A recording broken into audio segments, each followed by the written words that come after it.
Saludos amigas y amigos, ¿cómo están? Qué bueno que continúan con nosotros aquí en su segmento Aprende con el Doc. El día de hoy pues tenemos a un gran amigo y parte de nuestro equipo de trabajo, el doctor Pedro Iván Peralta. Hola hermano mío, ¿cómo estás? Muchas gracias por la invitación, estamos muy bien y honrados por estar aquí para hablar de todas las cosas que nosotros hacemos en el día a día. Excelente, el doctor Pedro Iván Peralta pues es médico internista y es parte del equipo nuestro que nos ayuda con nuestros pacientes tanto en el pre y en el postoperatorio. Es importante pues que él, como está involucrado en muchas de las situaciones que tenemos, pues antes y después de la cirugía, pues nos pueda comentar un poquito sobre qué hacemos. Pedro, hermano. Sí, fíjate, cada vez que una paciente o un paciente va a nuestro consultorio para querer la evaluación prequirúrgica, en medicina interna le llamamos la evaluación perioperatoria, porque abarca desde el pre, el trans y el postquirúrgico de la paciente, de lo que tú le vas a realizar. Entonces, uno siempre en la historia clínica le pregunta cuáles son las patologías de base que pudiera tener esta paciente. Y sobre estas patologías de base o algunos factores de riesgo que pueda tener, entonces uno le calcula cuál sería las posibilidades de que tuviera alguna complicación y ahí es que uno le dice, mejor ahora no, o estás autorizada para que te haga el procedimiento bajo los estándares de que tú vas a salir segura de tu cirugía. Ok, esas pacientes que están en su país de origen, ¿qué recomendación tú le das antes de venir a República Dominicana? A las que tienen una condición que conocida, tratada, y a las que no tienen ninguna condición. Bueno, si tiene alguna condición, vamos a poner las más frecuentes. Hipertensión arterial, diabetes o insuficiencia venosa. ¿Y obesidad? Obesidad, bueno, claro, que esas son las que más te van a llegar así por la estética realmente. Obesidad, y también tenemos que tener en cuenta el asma. Entonces, dependiendo si están activas o solamente fue cuando dijeron eso, fui asmática cuando estaba pequeña. Pero uno va buscando cuáles son esos factores de riesgo y esas enfermedades de base para entonces recomendarles. Si tienen alguna alteración de su enfermedad de base, pues uno les recomienda siempre primero controlar su patología de base para luego someterse a la cirugía. Eso significa que si tú tienes colesterol, el colesterol esté normal. Pero el colesterol, porque pusiste este ejemplo, realmente uno no lo toma en cuenta para la evaluación prequirúrgica porque no te va a contraindicar si tú tienes el colesterol alto, digamos que tenga 300 de colesterol. Okay. Porque puede ser un colesterol que congénito, o sea, hereditario, una hipercolesterolemia familiar que tú lo puedas heredar y tú puedes estar en forma, no debes estar obeso realmente, y tienes el colesterol alto. Sin embargo, tú haciéndote todas las pruebas del lugar y están dentro de rango, excepto el colesterol, no te contraindica el procedimiento. Okay. Ahora, si tienes la glicemia descontrolada, si los niveles de tensión están descontrolados, si tienes algún síntoma que me prende el bombillo a mí de decir, bueno, cuidado si tienes una falla cardíaca, entonces esas son las cosas que uno tiene que tomar en cuenta para detener por el momento el procedimiento hasta que esos factores de riesgo o su enfermedad de base la podamos controlar. Ok, y las que no tienen ninguna enfermedad de base, ¿cuál es la recomendación antes de que llegue al país? Bien, esas son las que generalmente son las más fáciles, le ponemos así entre comillas, porque tú vas a ver una paciente potencialmente sana, que tenga algunos factores, por ejemplo, como la obesidad, como que hablábamos, pero que no tiene ninguna patología de base. Sin embargo, cuando uno le indica, en teoría general, hemograma, glicemia, urea y creatinina, esos son lo que uno toma más en cuenta para uno sacar los scores de riesgo.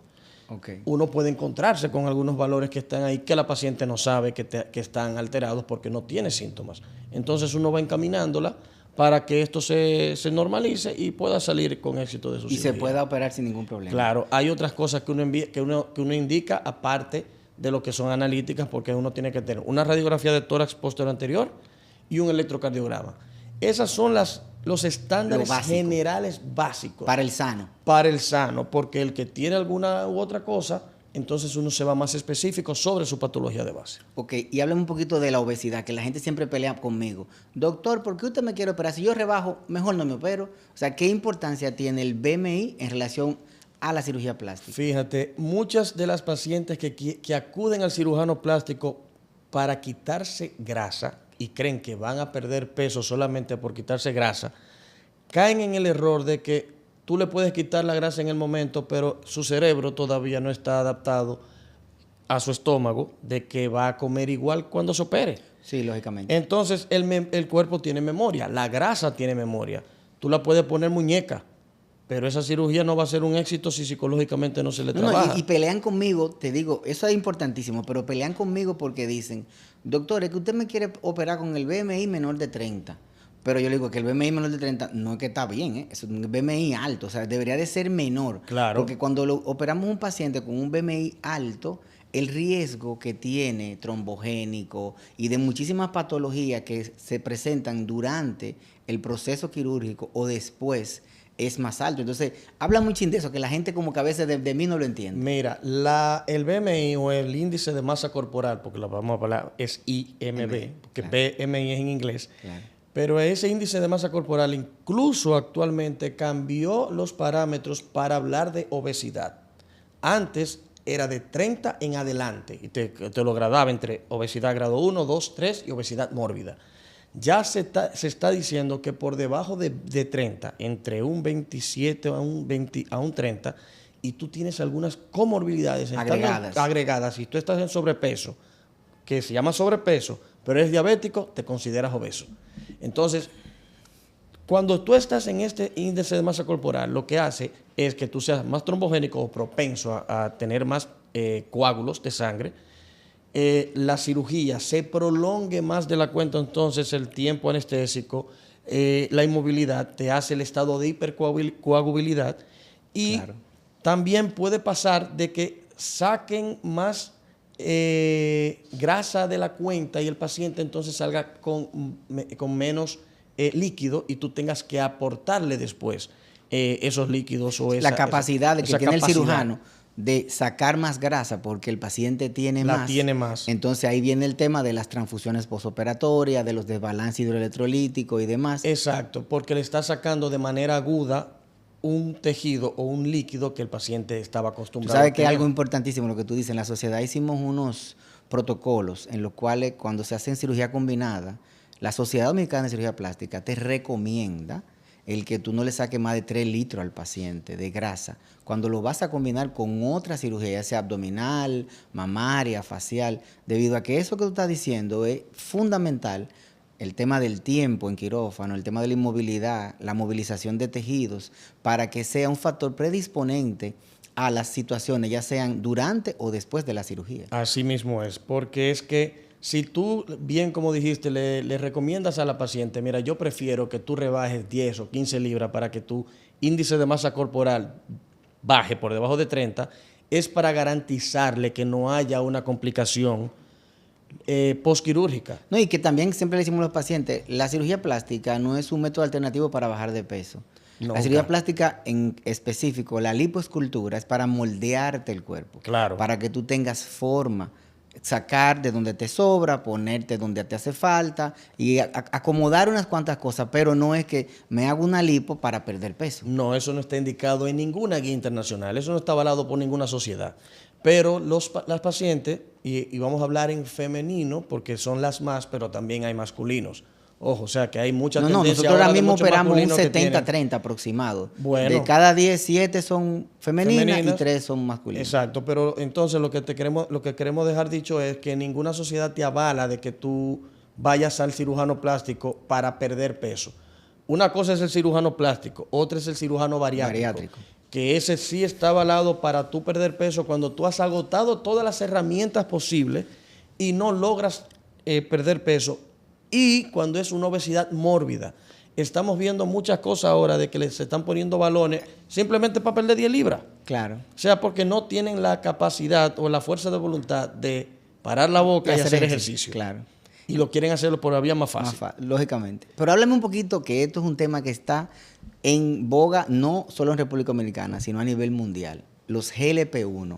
Ay, ¿Y qué mamacita. relación tienen con la cirugía plástica? Te digo esto porque de cada 10 pacientes que veo en mi oficina, que la veo más o menos delgada o en proceso de rebajar, 8 están tomando, o digo, inyectándose algún tipo de medicamento derivado. Sí, Háblame un poquito de eso y relacionámoslo con la cirugía plástica para que la gente sepa si se debe, si no se debe, por qué sí, por qué no. Ilústranos un poquito. Fíjate, los GLP-1, que son los famosos péptidos que se están poniendo las personas ahora, inhiben, la función principal del mecanismo de acción es que inhiben el hambre, el centro del hambre en el cerebro. Y tiene otros mecanismos de acción que son unos efectos Te dan secundarios saciedad, que son, te enlentecen el tránsito claro, pero esos intestinal. son que están diseñados para eso. Claro. Entonces, en cuanto a medicina de estética o cirugía plástica, si la paciente está inyectándoselo, recuerden que eso se inyecta una vez por semana.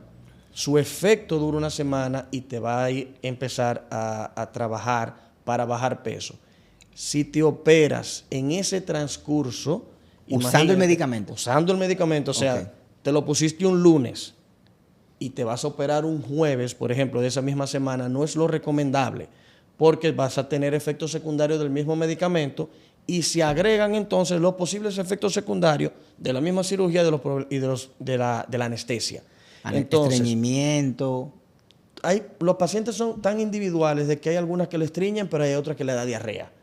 Pero a todo esto hay mucha gente que le da náuseas y le dan vómitos. Y imagínate entonces si te operas, posoperada, y tú tienes una abdominoplastía y empiezas a vomitar, ese esfuerzo te va primero a complicar y segundo tú te vas a sentir mal. Claro. Entonces, no y es el lo médico no va a recomendable. saber discernir si eso es producto de la cirugía O o de los producto del efectos medicamento. del GLP, que son los péptidos, exacto. O sea, no es recomendable que durante el trayecto de este medicamento la cirugía se lleve ¿Y a cabo. qué tiempo debe de pararlo como recomendación el paciente que lo está utilizando y se quiere operar? Bueno, como te dije, la vida media es una semana. Si se lo puso un lunes, tiene que esperar 7 a 8 días para entonces llevar a cabo el procedimiento. No hay que esperar 2 quirúrgico. semanas, 3 semanas, con que se pase la vida media del medicamento. Ya tiene. De hecho, si se dan cuenta, cuando se lo inyectan, los primeros 2 días no son tan malos. De hecho, empiezan a comer quizás un poquito menos, pero no tienen los efectos secundarios. Del tercero al sexto es que los efectos secundarios vienen, que, ojo, a muchos le dan, a otros no, pero son esos efectos que son propios del medicamento. Ok. Pero ya al séptimo día te das cuenta que Ya baja pasó. todo, ya pasa y se puede operar. Ok, y es lo mismo la paciente que tiene usándolo 3 meses a la que se lo puso por primera vez. No, porque depende esa paciente, primero, cuántas libras tenía, si se adaptó al medicamento, la dosis que se está poniendo, porque es bueno recordar que estos son unos medicamentos que se van aumentando las dosis dependiendo de cuántas libras quiera perder el paciente. Ok. Hasta que haga un efecto de plató, o sea, un efecto Una de meseta. meseta. Si tú quieres perder 40 libras, entonces te van aumentando mensualmente, dependiendo del paciente, la dosis hasta ver cuántas libras te estás perdiendo mensualmente, hasta que tú puedas entonces tener el efecto de meseta para después desmontarlo. Empezar a retroceder. Exacto, entonces no es lo mismo una que solamente tiene una semana A la que duró 3 meses, a la que duró 4 3 meses. meses usándolo, imposible. Ok, No es lo mismo. y una pregunta también súper importante. Los anticonceptivos, orales, parches, pastillas, inyecciones. Háblame un poquito de, que ya lo hemos hablado tú y yo fuera de cámara, Sí. de por qué las pacientes deben de pararlo y por qué deben de elegir otros tipos de medicación para no tener hijos que no sean esos. Claro, los anticonceptivos son muy buenos, como dicen la palabra, para no tener hijos, ¿verdad? Pero tienen un efecto deleterio, es que son protrombóticos, o sea, causan muy frecuentemente una flebitis o pueden predisponer a la formación de trombos venosos. Y cuando tú vas a quirófano, eso simplemente por tu ir a cirugía, pues tienes el riesgo de producir coágulos, Claro. por lo que hablamos de la inmovilidad. Entonces, lo que se recomienda es siempre detener estos medicamentos y utilizar otras maneras. La más sana sería el método de ritmo, que mucha gente no le gusta, porque es verdad, podría quedar, o usar condones, o también pues, se puede poner lo que es la T de cobre, O el DIU, que hay muchos que no son tan hormonales, sino que detienen Es por bloqueo. el por bloqueo y entonces no tienen ese efecto como ¿Y los... qué relación tiene, te lo digo como las los pastillas. pacientes lo preguntan, la pastilla, el parche, la inyección y la pastilla del día después? Los efectos son iguales porque son hormonales. Lógicamente. Son iguales. O sea que todo lo que tú me mencionaste, si va para cirugía, tiene que detenerlo porque su vida media va a mantenerse ahí con el cuerpo. Te digo, porque muchas de las durante- pacientes me dicen, no, doctor, yo me doy la pastilla del día después. Yo siempre le digo, mi amor, pero es peor. Porque eso es las 30 pastillitas que vienen en el sobre en una sola. En O una, sea, una sola gran o en dos, dosis. así- exacto. Da una dosis de carga para que el espermatozoide no se una al óvulo, pero recuerden que eso dura 3 días dando vueltas. Claro. O sea que es igual. O sea que no se debe. No se debe. No se debe. Ok, pacientes que se han hecho un legrado. Te digo porque son cosas que no pasan en el día a día. Ujú. Es una paciente que en qué tiempo podría hacerse una cirugía plástica. Un legrado convencional por una condición fisiológica. Tuvo que hacerse un legrado porque Sí. perdió el bebé. Sí. Esa paciente, ¿en qué tiempo podría ser llevada a un quirófano? Lo recomendable son 3 meses en adelante, porque el proceso de adaptación hormonal de nuevo del cuerpo más o menos ronda por ahí. Acuérdense que fue un embarazo, lo pierde por H o por Y, y todas esas hormonas tienen que volver de nuevo Reorganizarse. a su parte fisiológica y se organizan más o menos en 3 meses. Nosotros le pedimos a las pacientes que cuando van a llevarse a cirugía, si es una cirugía corporal, sea aproximadamente 9 meses a 1 año. Y si involucra la parte mamaria, pues que espere por lo menos 1 año y medio. Explícame un poco más amplio para que los pacientes entiendan por qué luego del embarazo deben de esperar y que esa historia de que me operé, me hice un aloncito, como dicen, una abdominoplastía, en el momento de la cesárea, está totalmente contraindicado. No, pero es que... Te digo porque la gente me lo pregunta siempre. Pero no, bueno, lo que pasa es que cuando quieren operar, si se les mete en la cabeza que se quieren operar, no ven el riesgo en lo que se están sometiendo cuando hay un tipo de cirugía y más como esto de cesárea. Recuérdense que no es solamente la piel lo que está involucrada, ahí está el útero involucrado y está en lo que hablamos de todas las hormonas que tienen que volver a regularizarse para que el cuerpo pueda adaptarse a todos los cambios y a todas las injurias que se va a someter luego al procedimiento estético. Claro. Entonces, todo esto es un proceso en el que el útero viene a recogerse y dura un tiempo de más de Claro, 6 meses la involución uterina. la involución uterina para que entonces tú puedas volver a tener un procedimiento quirúrgico sin ninguna complicación. Entonces, por ahí es que va el asunto más o menos para que la paciente tome en cuenta de que no se someta a un procedimiento estético luego de haber tenido una cesárea o un parto antes del Te lo año. digo porque yo he consultado paciente embarazada. De verdad, que me dicen, doctor, yo estoy embarazada, lo estoy consultando ahora porque yo quisiera automáticamente de a luz y yo digo, Dios mío. Por eso yo entiendo que este tipo de contenido es un contenido de valor. Claro. Porque la paciente o la persona que vea este tipo de información viniendo de un médico internista y de un cirujano, pues dirá, pero mira, espérate, realmente no es conveniente porque aunque me dijeron que sí, por otra vía, Claro. realmente para mí va a ser muy deleterio el que me involucre en una situación como esta. Si lo que sucede viene que muchas de esas pacientes Porque le entra la Oye, depresión después de que dan a luz. puede venir la depresión postparto, pero muchas de esas pacientes tienen el radiobemba o el de la amiga, el que dijo, yo me lo hice y salió bien. Ojo, Peligroso. muy peligroso porque es un porcentaje, aquí estamos hablando de porcentaje. Claro. De 10, a lo mejor 2 van a salir bien, pero 8 se van a complicar. Entonces, tú le quieres decir, tú quieres ser una de esas 8. Y ellas a veces prefieren tomar el riesgo y decir, pero yo puedo ser una de las 2. Pero Claro. la situación es que tú quieres llegar a cirugía para salir bien en el mayor porcentaje de los casos, no en el menor Lógicamente. porcentaje. Entonces, eso muchas veces es difícil explicárselo a la paciente.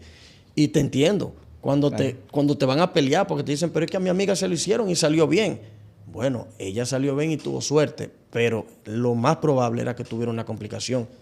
Que se muera, Igualmente, como las pacientes que se quieren hacer el combo, que dicen, doctor, yo me quiero hacer un combo. Yo siempre le digo a la gente, mira, de verdad, los combos lo hace Burger King y McDonald's, que venden papitas y refresco. Nosotros trabajamos con vida, con salud y hasta con la parte psicológica y hasta Claro. con tu futuro. Claro. Yo siempre digo a la gente, cuando tú te operas, tú pones en la mano del cirujano tu vida, tu salud, tu futuro y hasta el futuro de tu familia Claro. en una cirugía. Entonces, ese tema de que las pacientes se quieren hacer mucha cirugía plástica junta, que yo no lo hago particularmente, y respeto al que lo haga, pero háblame tú desde el punto de vista del médico internista, ¿qué ventaja pudiese tener y qué desventaja pudiese tener? Ventaja Sí para que hacer un ninguna. combo. Bueno, como hablamos del porcentaje, que una salga bien y se quieran llevar las otras de ese uno de 10. Claro. ¿Y las Pero desventajas? la mayoría, primero, puede salir en la mayoría de los casos con hipovolemia, o hipovolemia que disminuya ¿Baje la sangre? que la sangre o deshidratada, y tengan entonces que ponerle sangre a un cuerpo que llegó bien, que vengan las complicaciones propias de una cirugía, que sería la más letal de todas, que es la que uno tiene más miedo, que se llama tromboembolismo pulmonar, por la cantidad de líquido que tú estás sacando y las complicaciones que eso puede llevar volvemos a lo mismo, de la situación protrombótica que pasan con estas pacientes. Claro. Y le estás sacando de manera brusca una gran porción de su grasa y tejido que ese cuerpo estaba adaptado hace 24 horas a tener. Totalmente. Entonces el cuerpo, tratando de llevar o de complementar esta pérdida, entonces se ponen taquicárdica, se ponen diaforética, para que me entiendan, el corazón le late rápido, late más rápido, los pulmones quieren respirar más rápido, se marean, y luego de todo esto vienen las otras complicaciones que estábamos hablando, que pueden ser las más letales. Entonces no hay ninguna ventaja en hacer un combo, sino llevarse de su cirujano plástico que le dice, yo te puedo hacer esto y esto ahora, y en una segunda ocasión, etapa, claro. En una segunda etapa, pues entonces te hago lo otro. O sea, que yo siempre le pongo a la gente el ejemplo de que el cuerpo es como tu templo. Si tú no lo cuidas, ¿dónde vives? Eso y que cuando tú quieres remodelar tu casa como persona, no como médico, tú no la desbaratas y haces otra, sino claro, tú arreglas una parte y luego arreglas la otra. Entonces es lo mismo que hacemos nosotros con el tema del cuerpo del paciente, en el cual mejoramos una parte sin riesgo, sin complicaciones, y 6 meses, un año después, pues corregimos la otra parte. Y eso es un punto muy interesante que tú has traído, porque nos hemos dado cuenta de que realmente la sociedad de cirugía plástica o los nuevos cirujanos plásticos, los últimos que han llegado también, han tenido más conciencia sobre hacer combos. Claro. Es verdad que hay algunos otros que lo siguen haciendo, pero son los menos.